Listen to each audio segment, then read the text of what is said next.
ఓం శ్రీమాత్రే నమః. నేను మీ రాజ్యలక్ష్మి. ఈరోజు కార్తీక మాసము 15వ రోజు. ఈరోజు పారాయణ చేయవలసినది కార్తీక పురాణము 15వ అధ్యాయము. ఈ అధ్యాయంలో దీప ప్రజ్వలనముచే ఎలుక పూర్వజన్మ స్మృతితో నరరూపమును పొందుట గురించి తెలుసుకుందాము. అంతటా జనక మహారాజుతో వశిష్ఠ మహాముని, జనక, కార్తీక మహత్యము గురించి ఎంత వివరించినను పూర్తి కానేరదు.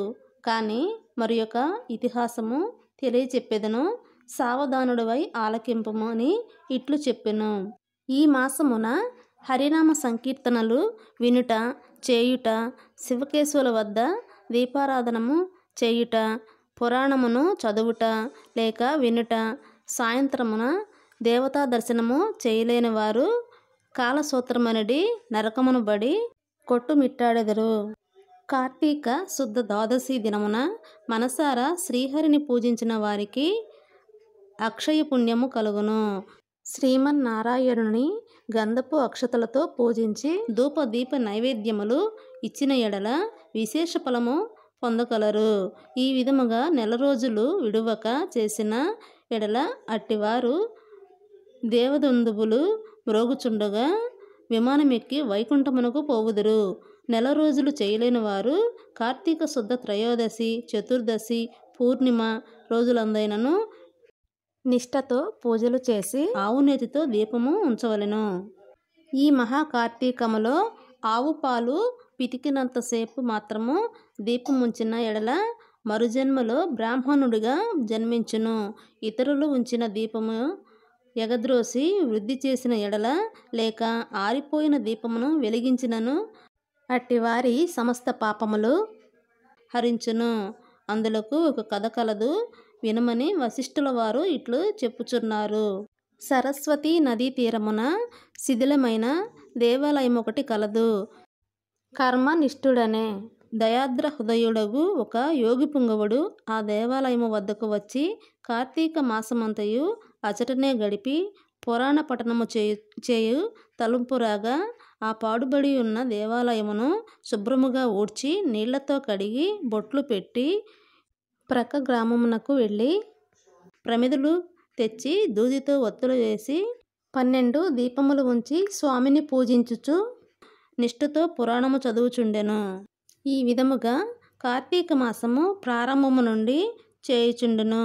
ఒకరోజున ఒక మూషికము ఆ దేవాలయములో ప్రవేశించి నలుమూలలు వెతికి తినడానికి ఏమీ దొరకనందున అక్కడ ఆరిపోయి ఉన్న వత్తిని తినవలసినదేనని అనుకొని నోట కరుచుకొని ప్రక్కనున్న దీపం వద్ద ఆగెను.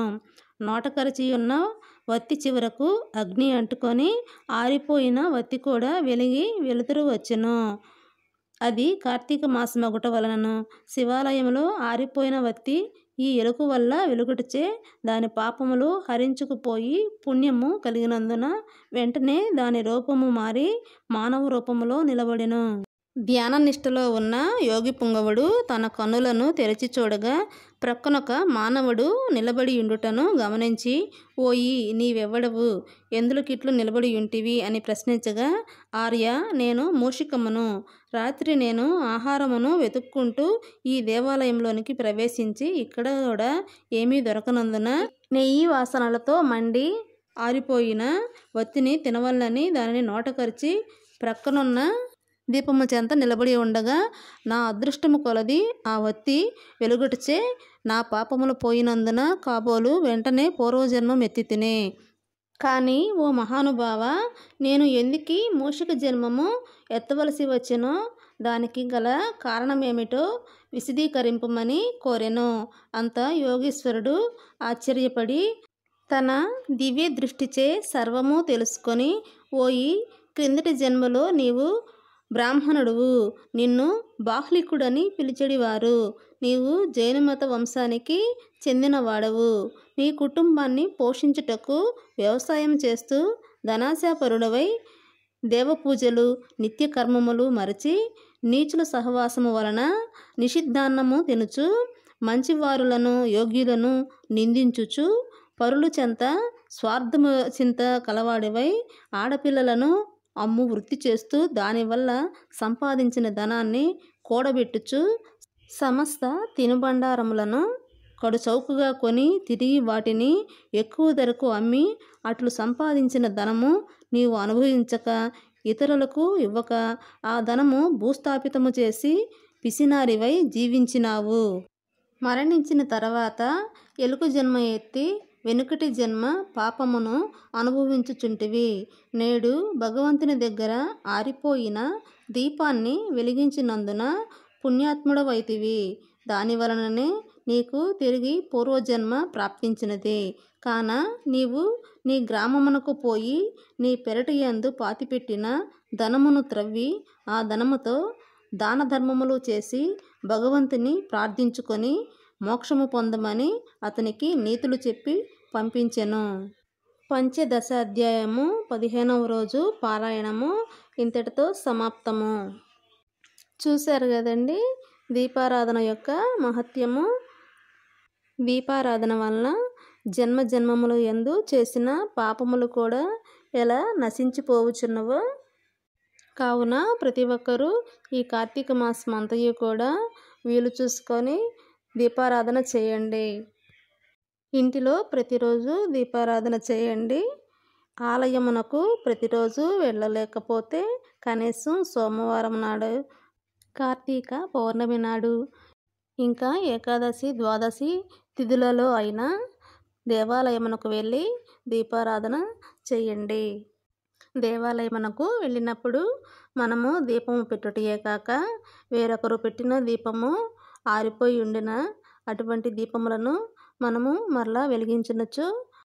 మనము తెలిసి తెలియక చేసిన పాపములు ఈ జన్మలో చేసినవి అయినా లేదా పూర్వజన్మ పాపములైనా కూడా అన్నీ నశించిపోవును. ఈ దీపారాధన వలన ఎంత పుణ్యము కలుగునో తెలుసుకున్నారు కదా.